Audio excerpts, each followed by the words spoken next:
What should you do when somebody criticizes you and you know that they're right? What would Marcus Aurelius say about social media? These are just two of the questions that I'm going to answer in today's Q&A episode. Hello, friends. My name is Eric Cloward, and welcome to the Stoic Coffee Break. The Stoic Coffee Break is a weekly podcast where I take aspects of Stoicism and do my best to break them down to their most important points. I share my thoughts on Stoic philosophy, as well as my experiences, both my successes and my failures, and hope that you can learn something from them, all within the space of a coffee break. This week's episode, as I mentioned, is a Q&A episode.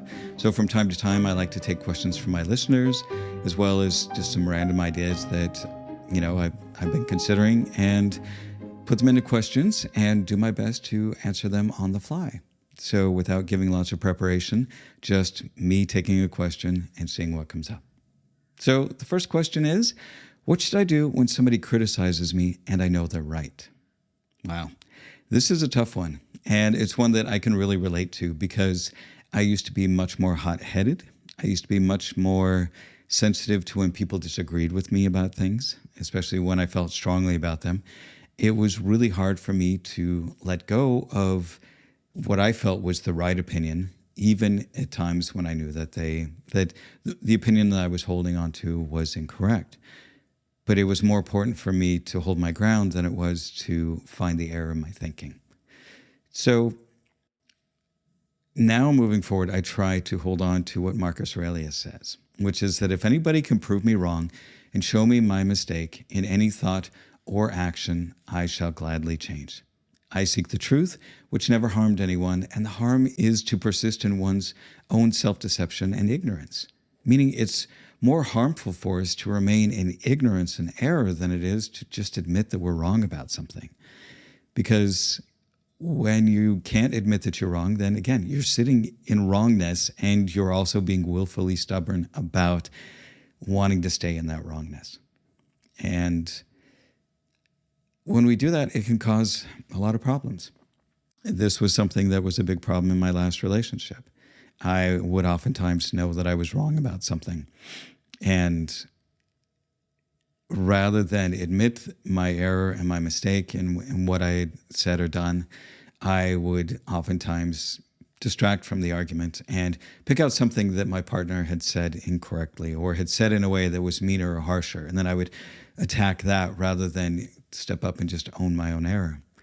And even before that, there was a situation where it cost me something that was really important to me.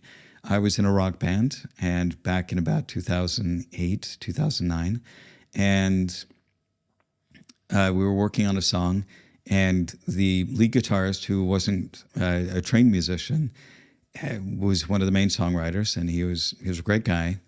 And he was talking about how he was counting in this part of the song, which had kind of a weird timing at the beginning.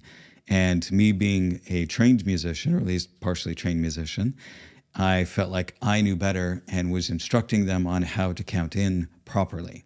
And so we got in this big argument, and it was all about which was the correct way to count the song in properly.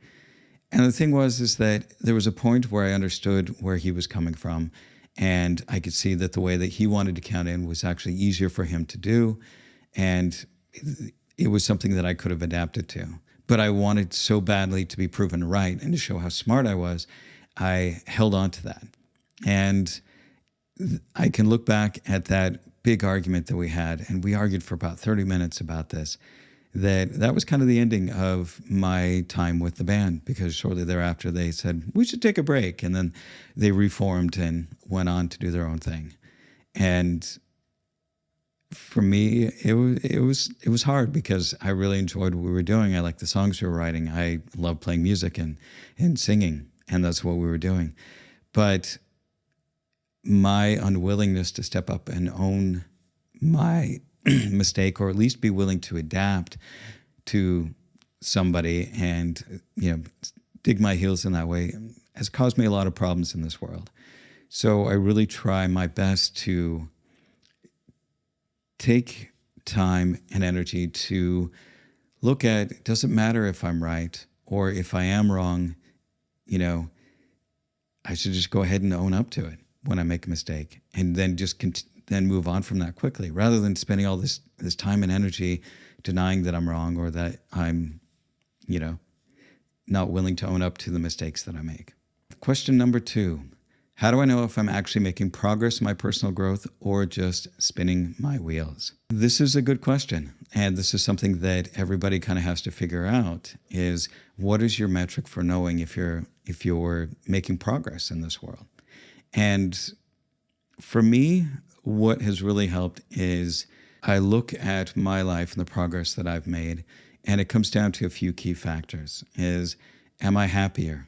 Or at the very least, am I dealing with stress and anxiety in a way that is helping me to move past them and not sit in that? Am I in more or less arguments with the people that I care about? Am I willing to, like the first question, am I willing to admit when I'm wrong? And it's really about understanding what it is that you want. And if you want to have a more peaceful life, if you want to think more clearly, if you want to be happier, I think those are all really good metrics. And again, they're subjective. So there's a great quote from Seneca that I really like, which explains kind of the importance of philosophy, as well as how you can kind of notice when it's actually having an impact on your life. And it says, philosophy is not tricks before an audience, nor is it a thing set up for display. It consists not in words, but in actions. One does not take it up just to have an amusing pastime, a remedy for boredom. It molds and shapes the mind, gives order to life and discipline to action, shows what to do and what not to do. It sits at the helm and steers a course for us who are tossed in waves of uncertainty. Without it, there is no life that is not full of care and anxiety. For countless things happen every hour that need advice philosophy alone can give. Now, it really comes down to what kind of things you're trying to overcome in your life. So are you less hot-headed? Are you less angry? Are you finding that you're happier in life? Are you finding that you're a bit more peaceful in life? Are you able to have a conversation with somebody that before might have been much more heated? When somebody disagrees with your opinion, can you listen to their opinion and give it some weight and some time to listen to it to make sure that you truly understand it before responding? I think there are many things that are outward manifestations of taking this philosophy and implementing it into your life. So it really comes down to the areas of your life that you are trying to make progress in. So for me, one of the biggest things that when I first stumbled onto Stoicism was that I wanted to get to where I wasn't so emotionally reactive to things that bothered me. And I can say that I'm honestly much less reactive than I used to be. I also wanted to be able to have more control over what the Buddhists call the monkey mind, that when my thoughts were bouncing all over the place, that I could kind of calm things down, slow things down, and be able to take some time and to think more clearly and more logically and more rationally. And those are all things that I think that I've gotten a lot better at through studying this philosophy. So I think it really comes down to what you want and if you're making progress on those things every single day. And it doesn't have to be a huge amount of progress. It just has to be enough to where you might be able to notice the difference, even in a few days or a few weeks or even a few years. But more than anything, know that philosophy is an ongoing art. You never reach the end station. You never reach a point where you know everything and are wise about everything. You're always a work in progress. And that's great. And that's the way that life should be. Always a work in progress. All right, next question. What do you think Marcus Aurelius would say about social media? Wow, this is a good one. So I've been listening to quite a few different podcasts over the last few weeks. One of my favorites was an interview with Jonathan Haidt on Ezra Klein's podcast, and they're talking about the problem that social media has on young people and the damage that it's done, and even on older people. And I know for me that social media has been a real challenge, especially when I get distressed about things. I will often use that as a distraction. But one of the things that I want to bring up here is a quote from Marcus Aurelius, where he talks about that. He says, "Or is it your reputation that is bothering you? But look at how soon we're all forgotten. The abyss of endless time that swallows it all. The emptiness of those applauding hands. Those people who praise us, how capricious they are, How arbitrary. And the tiny region it takes place, the whole earth, a point in space, and most of it uninhabited. So right there, Marcus Aurelius just points out that we worry so much about our reputation, and that, when we really look back on it through the fullness of time, they're empty hands clapping, and how capricious they are, and how arbitrary. And so when we focus on our reputation, it's a waste of time and energy, and that it really doesn't matter. And social media is very much about reputation. And I know it's hard because I struggle with this because I don't necessarily like social media, but I post on social media because I want to get my message out. And I know that plenty of people have found me because of my posts on social media. So I think that it's a good tool, but like any tool, it can also, while it can be useful for building, it can also damage. And so I really think it's about recognizing social media as a tool for connection and using it sparingly in the right way for connection and to find the things that can bring value into your life. But it should also be seen for exactly what it is, which is just a lot of strangers that you will probably never, ever meet watching you post stuff on an ephemeral thing that in 100 years most of this stuff will disappear or be unknown, or people really won't care that much about it. So I think having a healthy relationship with social media is probably the best way to go about it. And if you can live without social media, you're probably better off, just to be honest, because it gives such a distorted view of the way that the world really is. And getting more likes, more views, all of these types of things are, in the long run, really just empty and don't really bring the type of joy, happiness, satisfaction that you really are trying to get in your life. Okay, last question. What's one way I secretly avoid discomfort, even though I talk about embracing it? This one actually is kind of a follow-up to the previous question about social media. And one thing that I've found lately that I've struggled with is doom scrolling, getting stuck on social media for an hour or two, just scrolling along and getting that dopamine hit.